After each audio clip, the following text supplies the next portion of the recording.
indivisible, with liberty and justice for all. Kathy, would you mind praying today? Certainly. Heavenly Father, we come to you with grateful hearts for our blessings. But we are also worried about the state of the nation.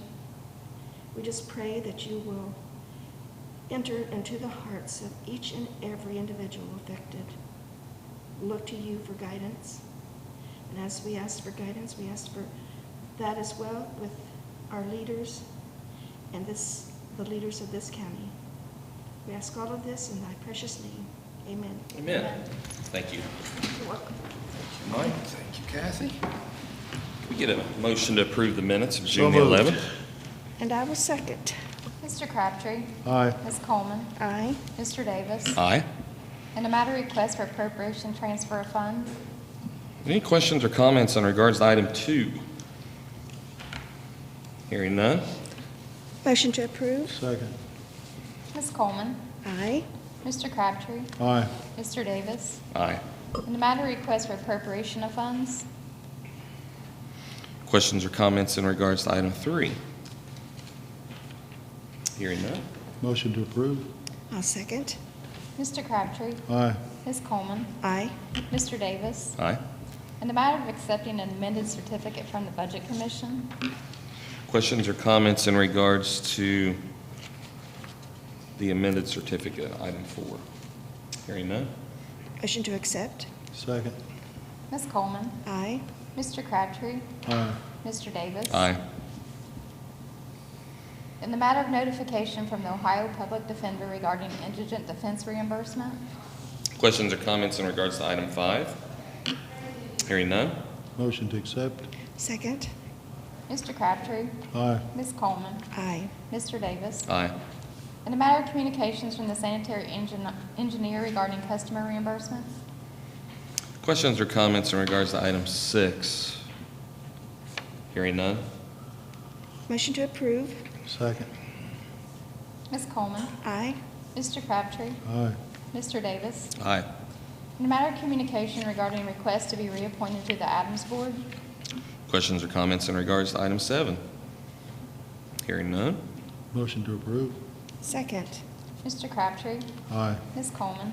Aye. Mr. Davis. Aye. In the matter of resolution amending indigent defense attorney fees to include local standards governing the appointed counsel fee, filing, and payment process. Questions or comments in regards to item 8? Hearing none. Motion to adopt. Second. Ms. Coleman. Aye. Mr. Crabtree. Aye. Mr. Davis. Aye. In the matter of accepting miscellaneous reports. Questions or comments in regards to item 9? Hearing none. Motion to accept. I'll second. Mr. Crabtree. Aye. Ms. Coleman. Aye. Mr. Davis. Aye. In the matter of resolution approving the issuance by Southern Ohio Port Authority of exempt facility revenue bonds, tax exempt series 2020, in the aggregate principal amount not to exceed $300 million. Questions or comments in regards to item 10? Hearing none. Motion to adopt the resolution. Second. Ms. Coleman. Aye. Mr. Crabtree. Aye. Mr. Davis. Aye. In the matter of approving payment of the regular schedule of accounts for the various funds, moral obligations, and the then and now certificates in the total amount of $181,854.11. Questions or comments in regards to item 11? Hearing none. Motion to approve. I'll second. Mr. Crabtree. Aye. Ms. Coleman. Aye. Mr. Davis. Aye. In the matter of fulfilling the requirements of Ohio House Bill 481 for the passage of a resolution in order to receive and expend federal funds under Section 5001 of the Coronavirus Aid, Relief, and Economic Security Act. Questions or comments in regards to item 12? Hearing none. Motion to adopt the resolution. Second. Ms. Coleman. Aye. Mr. Crabtree. Aye. Mr. Davis. Aye. In the matter of resolution establishing a fund for county coronavirus release distribution fund.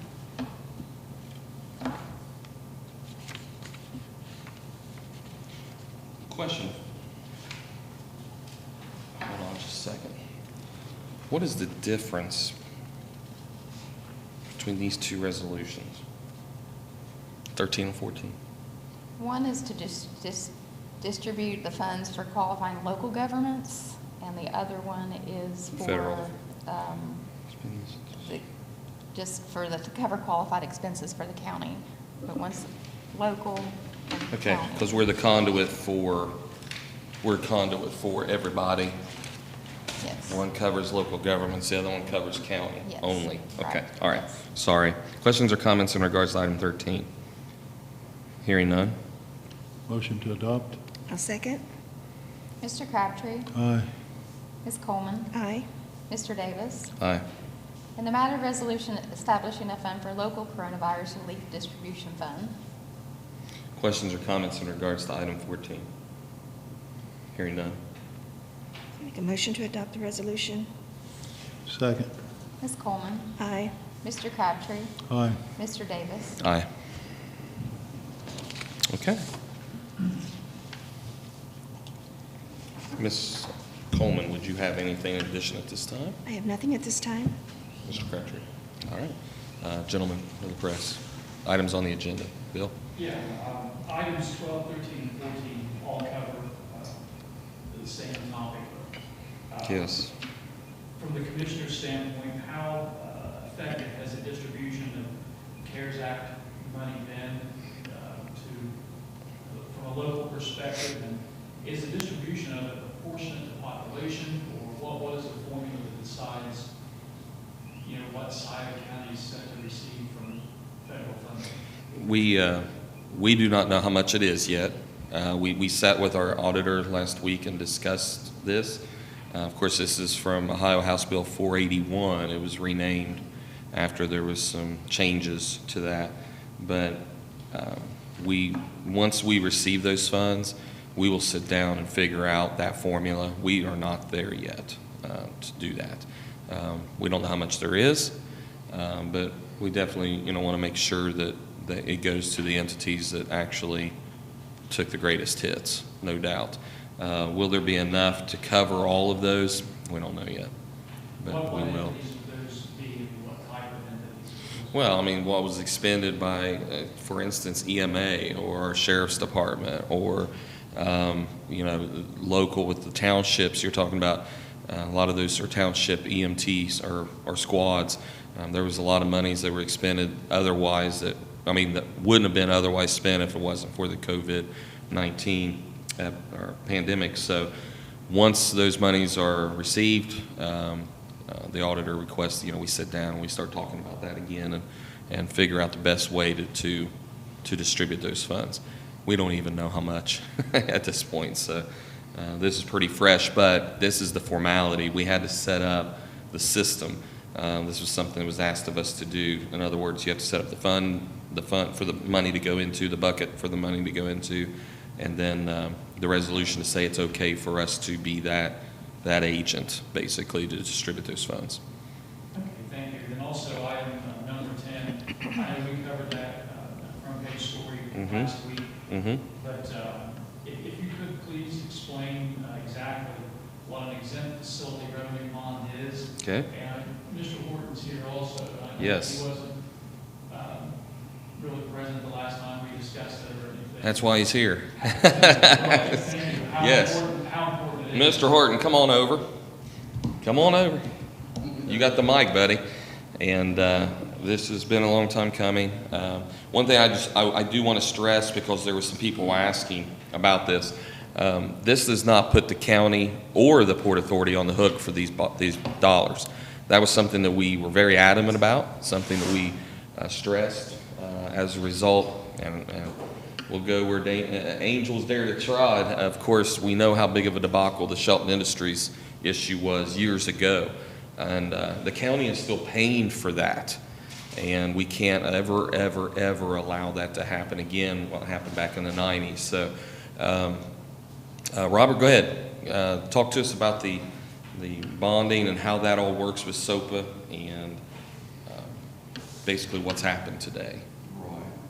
And what you're wanting to know is who's responsible for the bond bill? Well, exactly what an exempt facility revenue bond is and what it does. Well, what this one's for, it's mostly for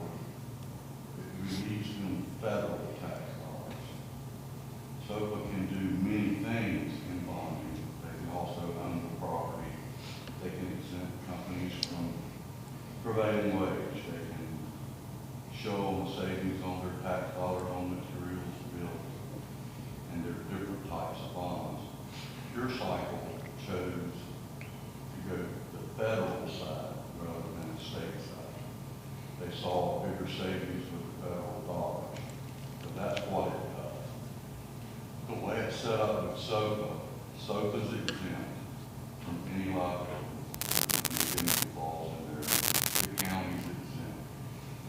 All of the bonds will be backed by financial from the actual company, PureCycle, and their holders, and the building and all equipment and properties within that facility when it's built.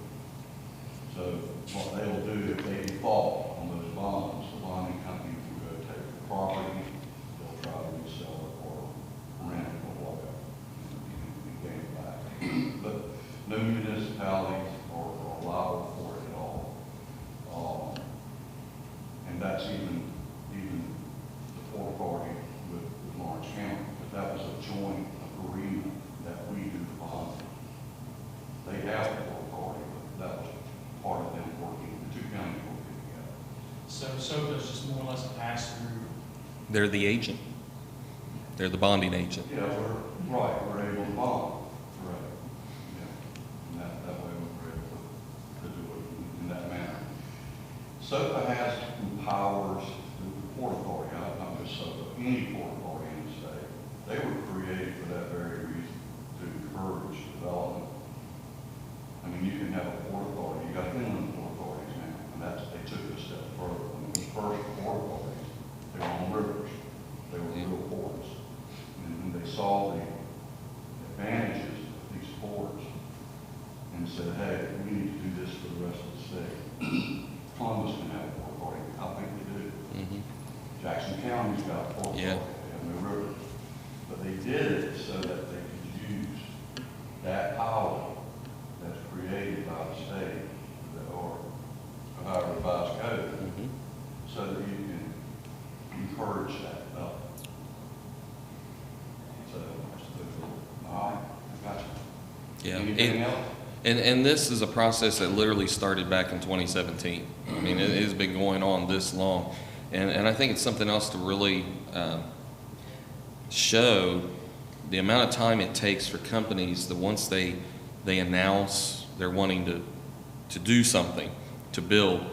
In PureCycle's case, they built their demonstration plant.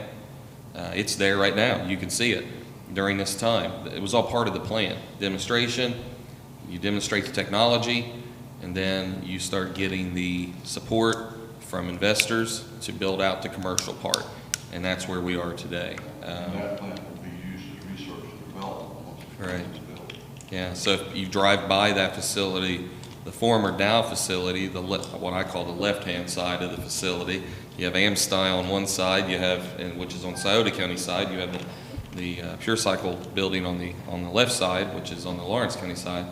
But you could drive by there and see that building today. There was a brand new build out for that demonstration plant, and they've done that. So, Mr. Gordon, how pleased are you with the issuance of this bond? I'm excited about it. I hope it doesn't fall apart. I mean, anything can happen. Bonding's bonding, it's financial. And with the stuff we're in, the markets are in and out. But we've been told there's a closing date set for July 25th. But we'll see what happens. Can it move? Sure. Are they going to do it? I think they have every intention to see this through. There's a lot invested. There's a lot of other stuff that we're looking at with infrastructure that's going to happen. Hey, Robert, now there's a huge interest, savings on interest and stuff that they gain from this as well. mhm. Mm-hmm. Yeah. Yep. This all goes part and parcel with what we've been working on so hard to build that joint camaraderie between Lawrence County and Scioto County on economic development. Someone said, well, that's in Lawrence County. Yeah, well, there's Scioto County people working there, and our infrastructure is going to help support that plant. Of course, that means, our sewer department will be being paid by PureCycle, and geographically, it only makes sense that the sewer flows go into Scioto County because of the distance to Ironton. Just isn't, it's not even close to being feasible. So in today's economic development world, you can't build walls, between counties. You gotta work together and come together. And we're seeing that happen in a lot of ways. And, this bond, I remember when they first started talking about it, it was like 230 million, something like that, or less. It actually started, I think, on 175. It was 175, that's right. But since that time, Pure Cycle, who is, their parent company's Inventure, which there's some big players there in that company.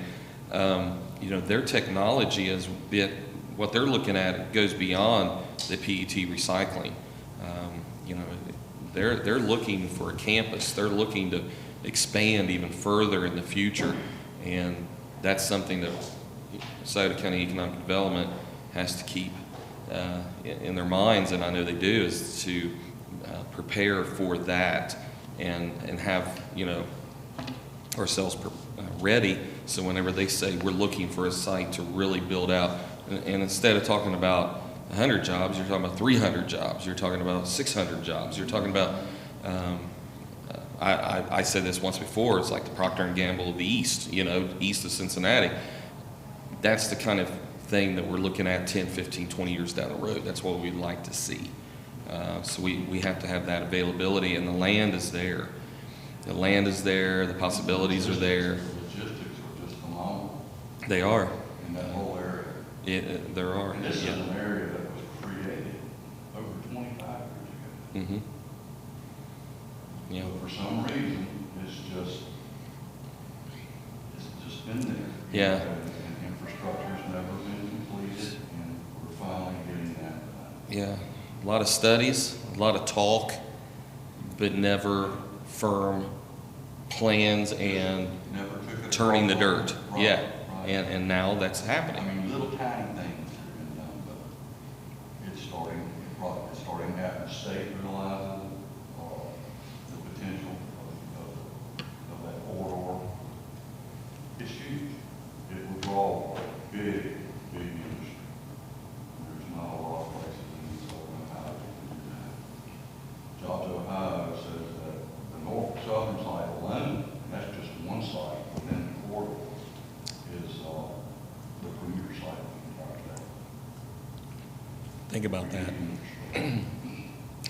That's a big quote, by the way. All right. Okay. Everybody good? Is that good? All right, thank you. Thank you. Other questions? Item 8 on the agenda. Item 8. Who's asking? Sin Mackley from Scioto County Daily News. Item 8, resolution, wait a minute, am I looking at the right one? Yeah. Okay. Resolution stating, this is important, we've discussed this in here before.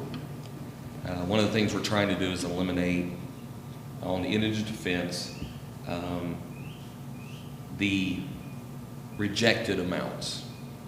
You'll hear us talk about that. Matter of fact, we just did a acceptance of a reimbursement today that has nearly $4,000 of indigent defense fees that aren't able to be reimbursed. But here's what it is. It is the resolution stating that if a request for reimbursement of the cost of counsel is not received by the state public defender office, the state public defender within 90 days after the end of the calendar month in which the case is finally disposed of by the court, unless the county has requested. So there's a little bit of a loophole. Corona was a great example of this, where there was some kind of an event that would have prevented attorneys from turning in their costs, others turning in their costs of court administrative things. Unless the county has requested and the state public defender has granted an extension of the 90-day limit, the state public defender shall not pay the requested reimbursement. It tightens up the current process. Our common pleas court judges in unison are very good about telling legal counsel and others that, you have 90 days to turn your bills in. You need to get your bills in. And sometimes when they don't, we don't get paid, because right now it's like, it depends on if there's a request for an extension or not. This very much locks down and makes it to where they need to get their bills in, okay, or they're not going to get paid. And that we're trying to eliminate the loss to the county, okay? This month or last month, you're looking at $4,000 rejected. Well, multiply that by 12 if that was the amount every month. It's not always that high. That's a high number, actually, but it's tax dollars lost. It's citizens that lose out there, and we don't want to do that. We want to try to reduce that as much as possible. So we're just tightening it down, really locking it down and making it to where everybody understands and is very clear on the fact that this is the way it needs to be. Okay? That's it? Well, in the past, what we've always done is when the bills are turned in, even if they're turned in late, we have paid them, but the state doesn't pay us. So what we did with this resolution is to put everybody on notice that they have a deadline to get their bills turned in or they're not going to get paid. So we're not going to pay something we're not going to get reimbursed for. Who would pay it? Pardon? Who would pay it? If they don't get their bills turned in properly on time, they don't get paid. They don't get paid. See, because it's all reimbursement. Right. We have to pay everything. And then we get it right now, and it's great. We get an 85% reimbursement rate, which is great. Used to be as low as 38, I remember at one time. 33, I think we're at 30 at one time even. Yeah, so, and we could sit here and argue the whole state constitution and what it says and what it's supposed to be. But anyways, we're moving in the right direction. And we're very happy about that, and we thank our legislature for helping us.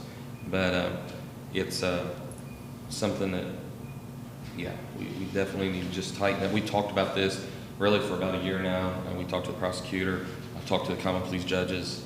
We just needed to tighten it down, and we're there. So this would be a good thing. Everybody knows where everybody stands. Public defender office knows that we know, we understand. And hopefully we'll be able to get those funds down. I'm not saying we won't always have some kind of rejection, but we're trying to eliminate as much as we can. Anything else? I have something off the agenda. Yes, sir. Okay, as the country kind of reemerges from a lot of stay-at-home orders and things, of course, they're seeing a lot of COVID cases spike in a number of states. Is that a cause for concern here for the commissioners, and what preparation are you aware of that maybe some, like the EMA or health departments are taking to prepare in case that spikes? Very good question. I've been watching real close. I know all of us have. We've been watching that real close. It looks like a lot of the trending is in the southern states from California to Florida. I mean, that's where you're seeing a lot of this at. Why? It may, yeah, right. And it may be that is the reason. I will tell you that I really like the post that Dr. Byers, the infectious control doctor, at SOMC, he had a post, I think it was yesterday, it may have been before that. He did a great post on COVID and where we are today. And I agree with him. He talked about, how, is it over? No, it's not. We still got COVID cases, no doubt. We've had several here in Scioto County. I think we stand at 21. We've had, we go several days without, and then all of a sudden we pick up one or two, and we continue to see this process continue in our own community. We have been very blessed. We haven't had a lot of cases, and we haven't had a lot of severe cases. So we're very blessed for that. Haven't had any deaths, which is key. So, he made a comment about, how do you protect yourself in this COVID world that we live in right now? Wash your hands. That's so key. Continue to wash your hands, continue to social distance, and I think we can all be responsible and do that. Even when, as things open up, we should try to socially distance and not be all over each other or whatever, just, we need to be careful. He did mention, I think I forget what the fourth point was talking about mask, continue to wear masks. I was at the hospital yesterday. Everybody in that place was wearing masks. If you're visiting, you got to wear a mask to try to prevent the spread. I know there's a lot of debate on that. I know, we're in here right now. We're socially distanced. We're apart from each other. But if you're in a situation where you're going to be tight packed in and everything else, you really need to consider that. I visited several large department stores. It really, you need to be careful. I mean, this is a real thing. COVID is real. And for some populations, it's very, very, very dangerous. For the population, if you're 80 or older, you have a 5,000% greater chance of getting COVID than a 19-year-old. Okay, so think about that. I mean, when we have an elderly population here, and we really need to take care of them because this is a dangerous pandemic. What preparations are Okay. commissioners aware of that EMA? Great. I'm sorry, I forgot your second part. I was coming off the elevator this morning. Larry Mullins jumped on the elevator with me, and he was delivering PPE. They are accumulating. They really are. EMA, even though their mission has stood down as far as that goes over at EMA, the control center is not active right now, which, by the way, kudos to our EMA for running the longest standing mission in the history of Scioto County because of COVID.